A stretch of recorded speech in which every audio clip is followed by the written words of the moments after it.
Assalamualaikum warahmatullahi wabarakatuh. Perkenalkan, nama saya Mila Ameliani dari kelas 11 MIPA 1 nomor absen 17. Pada video kali ini, saya akan membahas materi tentang kesetimbangan kimia. Apa reaksi kesetimbangan itu? Reaksi kesetimbangan adalah suatu reaksi di mana zat-zat ruas kanan atau hasil reaksi dapat bereaksi kembali membentuk zat-zat di ruas kiri atau pereaksi. Jadi, bisa dikatakan reaksi kesetimbangan adalah reaksi yang dapat balik. Misalnya, A direaksikan dengan B menghasilkan C dan D. C dan D ini bisa bereaksi kembali dan menghasilkan A dan B. Reaksi bisa dikatakan setimbang apabila laju reaksi ke kanan sama dengan laju reaksi ke kiri. Jadi dapat disimpulkan bahwa 1. Pada keadaan setimbang, reaksi berlangsung ke kedua arah dengan kecepatan yang sama atau disebut juga dengan kesetimbangan dinamis. Yang kedua yaitu pada keadaan setimbang, konsentrasi zat-zat tidak lagi berubah. Berdasarkan fasa zat yang terlibat dalam reaksi kesetimbangan dibagi menjadi dua jenis, yaitu yang pertama adalah homogen. Dikatakan reaksi homogen apabila semua zat memiliki fasa yang sama. Untuk contoh kesetimbangan homogen yaitu N2 ditambah 3H2 reaksi bolak-balik 2NH3. Semua fasa zat ini adalah gas. Jadi N2 gas ditambah 3H2 gas reaksi bolak-balik 2NH3 gas. Kemudian yang kedua adalah heterogen.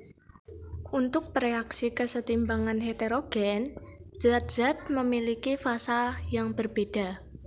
Kemudian untuk contoh kesetimbangan heterogen yaitu CaCO2 reaksi bolak-balik CaO ditambah CO2. Di sini CaCO2 solid bereaksi bolak-balik CaO solid ditambah CO2 gas. Jadi fasanya tidak sama atau berbeda. Selanjutnya saya akan membahas tentang tetapan kesetimbangan berdasarkan konsentrasi atau yang disebut dengan KC. Tetapan kesetimbangan berdasarkan konsentrasi atau disebut dengan KC menunjukkan perbandingan komposisi hasil reaksi dan pereaksi pada keadaan setimbang pada suhu tertentu.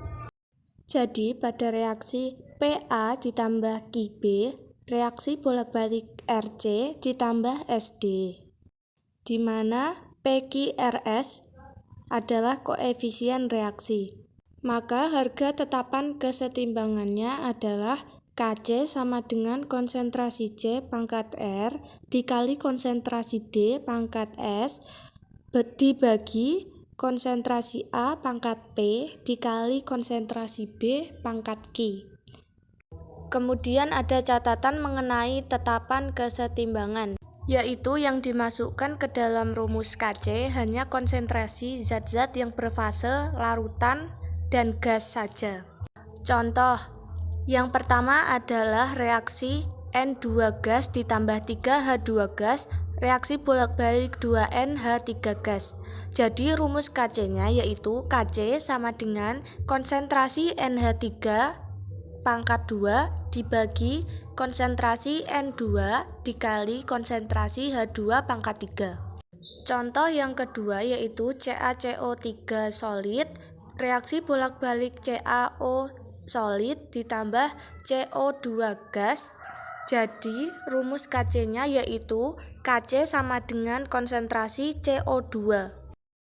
Itu saja yang bisa saya sampaikan. Apabila ada kesalahan dalam pengucapan kata, mohon dimaafkan.